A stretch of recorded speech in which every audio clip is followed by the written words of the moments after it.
क्या आपने hair transplant करवाया है और आपको अब ये लग रहा है कि जो हेयर ट्रांसप्लांट के बाद रिजल्ट था वो धीरे धीरे कम हो रहा है? अगर हाँ, तो ये वीडियो आपके लिए है। मैं डॉक्टर शिल्पी पदानी हूँ। मैं एक प्लास्टिक सर्जन हूँ और SB एस्थेटिक्स गुरुग्राम में प्रैक्टिस करती हूँ। तो ज़्यादातर लोग जब हेयर ट्रांसप्लांट करवाते हैं तो ऐसा नहीं होता कि वो बहुत ज़्यादा बॉल्ड होते हैं। यूजुअली हेयर ट्रांसप्लांट जो लोग करवाते हैं उसमें से ज़्यादा परसेंटेज उन लोगों का है जो उस समय हेयर ट्रांसप्लांट करवाते हैं जब उनके अपने बाल थोड़े बचे हुए रहते हैं और उनको जो बॉल्डिंग एरियाज़ हैं वो बॉदर कर रहे होते हैं। तो जब वो हेयर ट्रांसप्लांट करवाते हैं, जब उनकी फुल ग्रोथ आ जाती है, तो एक्चुअली ये जो फुल ग्रोथ है इसमें दो अलग अलग तरीके के बाल हैं। एक ट्रांसप्लांटेड हेयर और एक आपके नेटिव हेयर।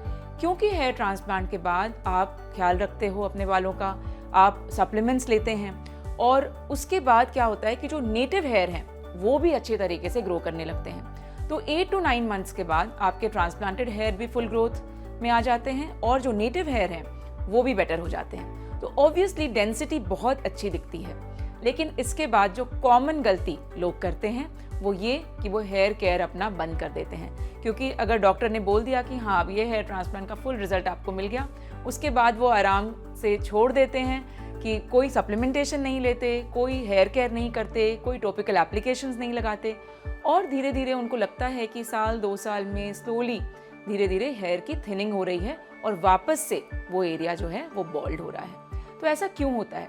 बेसिकली जब हम मिक्स ऑफ हेयर देखते हैं, ट्रांसप्लांटेड और नेटिव हेयर, जब वो अच्छे पूरे घने हो जाते हैं after 8 to 9 months of good care after your hair transplant, तो ऑब्वियसली डेंसिटी ज़्यादा है। लेकिन जैसे जैसे आप ये केयर छोड़ देते हैं उसके बाद क्या होता है, उसके बाद क्योंकि ये एरिया यूजुअली बॉल्डिंग एरिया होता है, वहाँ के जो नेटिव हेयर हैं वो यूजुअली फॉल करते हैं। अगर आप बिल्कुल केयर नहीं करेंगे तो जो नेटिव हेयर है वहाँ के वो धीरे धीरे वापस से बॉल्डनेस की ओर जाने लगते हैं।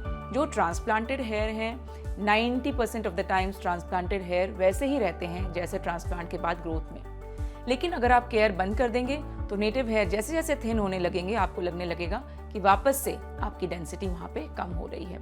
सो जो बेस्ट स्ट्रैटेजी है वो ये है, अगर आप अपना नेक्स्ट ट्रांसप्लांट डिले करना चाहते हैं तो बेस्ट ये होगा कि आप नेटिव हेयर के लिए वहाँ का हेयर केयर डेफिनेटली करते रहें। किस तरीके का हेयर केयर आप कर सकते हैं? जब 8 to 9 मंथ्स तक आपने प्रॉपरली PRP भी लिया, आपने हेयर सप्लीमेंटेशंस ओरली भी लिए और टॉपिकल एप्लीकेशंस भी लगाए, तो ऑब्वियसली हेयर ग्रोथ बहुत अच्छी हो जाती है। उसके बाद आप कुछ दिनों तक ओरल सप्लीमेंटेशन या तो कम कर सकते हैं, पर फिर भी हम ये रिकमेंड करते हैं कि टॉपिकल एप्लीकेशंस आप नहीं बंद करें। जैसे कि मिनॉक्सिडिल है या कोई भी हेयर सीरम जो हेयर ग्रोथ के लिए आप लगा रहे हैं वो आप उसको डिसकंटिन्यू ना करें। और जो first year following hair transplant है उसमें आप अगर 2 से 3 महीने में एक बार मीजोथेरेपी लेंगे तो डेफिनेटली हेयर जो है क्वालिटी वो बेटर रहेगी और इनफैक्ट बहुत लंबे टाइम तक आपको लगेगा कि हेयर ट्रांसप्लांट का रिजल्ट आपके नेटिव हेयर के साथ मिलके आपको बहुत लंबे टाइम तक जो हेयर डेंसिटी है वो अच्छी दिखेगी। उसके बाद जो 2nd, 3rd year, 4th year है उसमें आप मेंटेनेंस के लिए 3 से 4 महीने में ग्रोथ फैक्टर या मीजोथेरेपी ले सकते हैं। Oral supplementation on end of आप रख सकते हैं और टॉपिकल एप्लीकेशंस डेफिनेटली हेल्प करेंगी लॉन्ग टर्म तक आपको हेयर डेंसिटी मेंटेन करने में। कुछ लोगों में जिनमें की हेरिडिटी बहुत स्ट्रॉन्ग है बॉल्डनेस की, उनको हो सकता है हार्मोनल ट्रीटमेंट भी लेना पड़े लंबे टाइम तक, और जैसे ही आप ऑफ करेंगे अपना हार्मोनल ट्रीटमेंट हो सकता है आपको लगने लगे कि हेयर डेंसिटी थिन हो रही है। तो ऑब्वियसली इन केसेस में आप एक सेकेंड हेयर ट्रांसप्लांट भी करवा सकते हैं।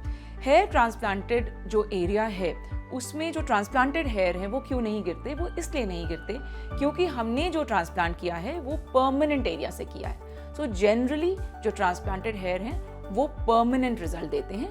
बट हाँ, डेंसिटी जो है अगर नेटिव हेयर वहाँ पे कम होंगे तो डेंसिटी कम दिख सकती है। तो हेयर ट्रांसप्लांट के बाद भी आपको हेयर का केयर करना है और definitely these are points that you can include in your daily routine so that you get the best result from your procedure. अगर आपको ये इन्फॉर्मेशन पसंद आई तो वीडियो को लाइक और शेयर करना ना भूलें। हमारे चैनल पे हेयर ट्रांसप्लांट से रिलेटेड बहुत सारी इन्फॉर्मेशन है, आप उन वीडियोस को भी देख सकते हैं। हमारा इंस्टाग्राम और फेसबुक हैंडल भी SB ट्राइकोलॉजी के नाम से है, आप वहाँ पे भी हमें फॉलो कर सकते हैं। Thank you for watching.